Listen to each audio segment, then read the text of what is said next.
보통 근시 진행은 성인이 되면 끝난다. 성장기하고 관련이 있기 때문에 키가 크면서 안축장 길이가 길어지는 거하고 관련이 있어요. 근데 이제 성인이 되면 저희는 이제 안축장 길이가 더 이상 변하지 않는다. 그렇게 생각을 하고 라식라섹 뭐 이런 수술, 시력교정 수술을 진행하는 겁니다.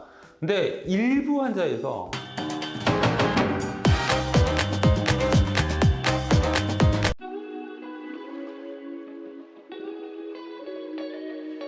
근데 이제 수술을 하더라도 최대한 적은 도수를 수술하는 게 조금 더 안전하지 않을까 보고요. 저희가 이제 시력교정 수술을 하는 입장에서 보면 도수가 너무 높으면 라섹 안 됩니다. 렌즈 삽입술밖에 안 되는 경우도 있습니다.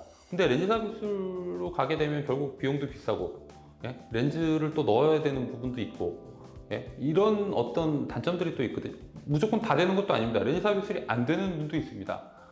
그렇게 가는 것보다는 그러니까 근시 자체를 최대한 적게 진행하게 하는 게 가장 좋은 방법 아닐까.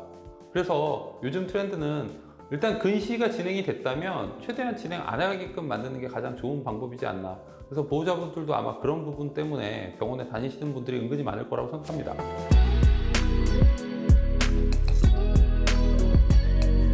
논문에 의하면 마이사이트 같은 경우는 57% 정도 근시 진행을 억제하더라. 그 마이사이트를 낀 군과 안 낀 군엔 57% 정도 차이가 있다. 이렇게 나온 논문은 있습니다. 드림렌즈는 아시아권에서 은근히 연구가 많이 이루어졌는데 홍콩이나 싱가포르나 이런 데서 이제 나온 논문에 의하면 드림렌즈가 한 52% 정도 근시 진행을 억제한다. 이렇게 나오고 있어요. 결국 한 50% 언저리 정도라고 보시면 되고요. 그래도 진행하는 경우가 있을 수 있기 때문에 정확한 진단은 결국 그 생체 계측학적 장비를 주기적으로 찍는 거랑 도수가 변하는지 ARK로 확인하는 거죠. 굴절 검사를 주기적으로 하는 거죠. 그렇게 해서 이게 이제 진짜 축성 근시처럼 눈의 길이가 길어져서 나빠지는 건지 아니면 일시적으로 조절을 많이 해서 이게 도수가 올라가는 건지를 확인하는 게 중요한 방법 중에 하나죠. Question.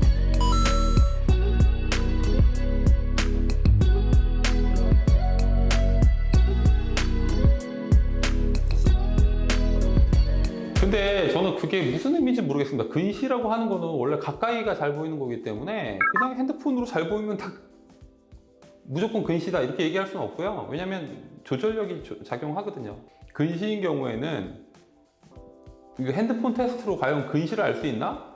그건 좀 어려울 것 같고요. 난시 정도는 약간 차이가 날 수 있겠죠.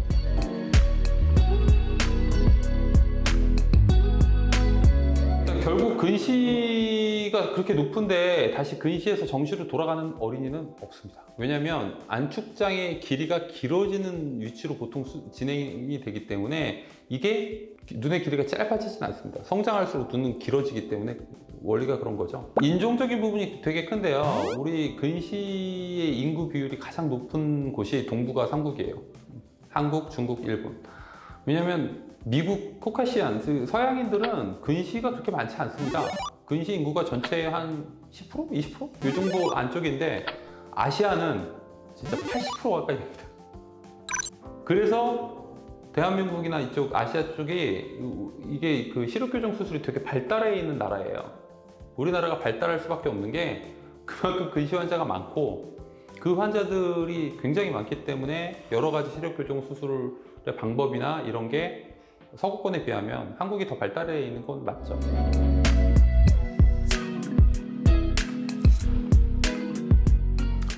보통은 근시 이제 유전이라고 보는 부분들이 있습니다. 이게 어떤 개념이냐면 엄마가 안경 쓰고 아빠가 안경 쓰고 무조건 안경 씁니다. 근데 둘 중에 한 명이라도 안경 쓴다. 쓰게 됩니다. 안 쓰면 안 쓸 가능성이 좀 있겠죠? 우성 유전 같은 느낌을 받아서 둘 중에 한 명이라도 안경을 쓰면 밑에는 안경을 쓴다. 이렇게 봐요. 아시안에서.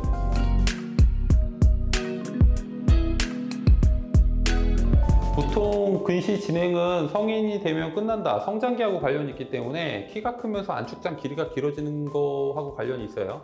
근데 이제 성인이 되면 저희는 이제 안축장 길이가 더 이상 변하지 않는다. 그렇게 생각을 하고 라식라섹 뭐 이런 수술, 시력교정 수술을 진행하는 겁니다. 근데 일부 환자에서 병적 근시라는 게 있습니다. 성인이 돼서도 안축장의 길이가 길어지는 사람이 있습니다. 그런 경우는 제일 위험하죠. 그런 경우엔 병적 근시라고 얘기하고 망막 쪽에서도 관리가 필요할 수 있습니다. 근시는 안축장이 길어지기 때문에 눈의 조직이 길어지면 늘어나고 얇아지죠. 그렇기 때문에 근시 조직 환자분들은 대부분 좀 얇고요, 조직들이. 조직 자체가 맥락막이나 어떤 황반부 중심부가 이제 파열이 되기 시작할 수도 있는데, 그러면 시력 자체가 아예 돌아오지 않는 경우도 있을 수 있거든요.